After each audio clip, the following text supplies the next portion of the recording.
This Shabbat is Shabbat HaGadol. Always the Shabbat before Pesach is called Shabbat HaGadol. And actually it's one of two Shabbatot that in times gone by, a long time ago, in the Talmudic times, at least 1500 years ago, these were considered two very special Shabbatot that rabbis would give big sermons on.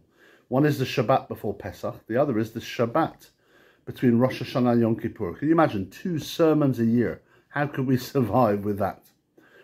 With this year, actually, because Shabbat is the day before Pesach, the Shabbat HaGadol speech or sermon is brought earlier a week, i.e. the other 2 days ago, Shabbat passed. So in lieu of that, I'm going to give a sermon now, or an idea, or a Dvar Torah, so that it will help you at Pesach. So I think a really interesting and core idea connected to Pesach. So the Haggadah actually has roots in the Mishnah 1800 years ago. If you look in the Mishnah, this really important text of Jewish law, you'll find there the Manishtana, for instance. So it's really old. And what's interesting when we look there is we almost use and curate the Manishtana as a device for a child to ask a question. Asking a question is like really, really central, as we understand, to the Pesach Seder. So the Mishnah says, once you pour the second cup of wine and you're about to start reciting the Haggadah, Kan haben shoel et aviv. Here, the son asks the father. We're not told what. I suppose they would ask, why are we doing things here? What's going on? Why is it different? Then naturally, they would ask, what on earth is going on? If the son, we're told, doesn't have the knowledge to ask in that way, about maybe the more minutiae of the law of what we're doing on Pesach, the father teaches the son, says the Mishnah, to say, Manishtana, halayla hazeh mikol halelot. How different is this night? Why? What's going on that this night is so different than other nights? So it's fascinating that Manishtana is almost a secondary device that ideally we wouldn't need. Of course, God forbid, I'm not saying we shouldn't use Manishtana at our Seder, because that would really take away from so many of our young children in all our families, mine included, the saying and the recitation of Manishtana. But the Talmud actually adds 2 wise people together at a Seder, right? They both know loads about the Seder. They ask each other. In other words, it's not about what you know. It's not about the answer in a way. It's about the question. There is a need, whatever, to ask the question.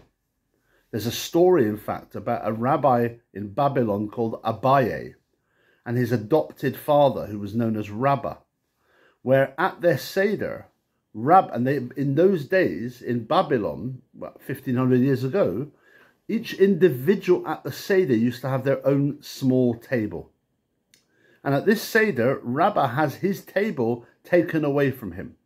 At which point Abaye says to him, and Abaye is young, we assume, what's going on? Why is it that today the table's taken away from you?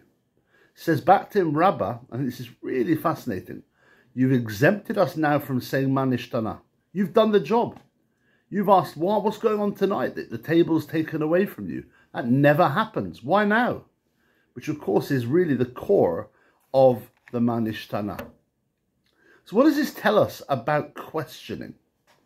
Well, it seems that here, at least at Pesach, questions are more important than answers. The asking of the question is enough. That's what it is. Once you've asked the question, you've got there. Now we can do the Seder. Now we can unlock the story. Now we can talk about the Exodus from Egypt. But I think what's also really important is that asking a question here is understood as relating to difference. Asking a question here is a reaction to an observation that something doesn't fit. Something's not right.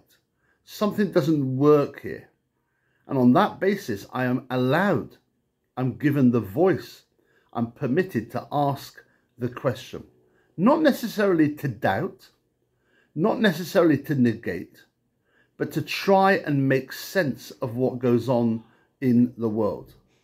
Why are we doing things different?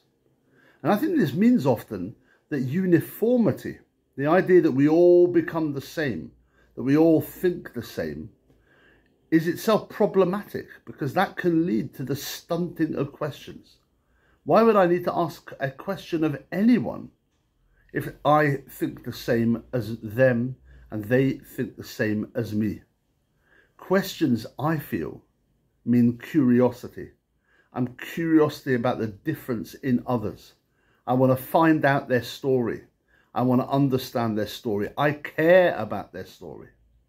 And so on Pesach night, as a nation, by asking questions about the differences of what goes on that night, we show that we care about learning and rehearsing and revising the story of the Exodus from Egypt. So at your Seder, there are things we all know. We all know that we eat matzah at Pesach, maror.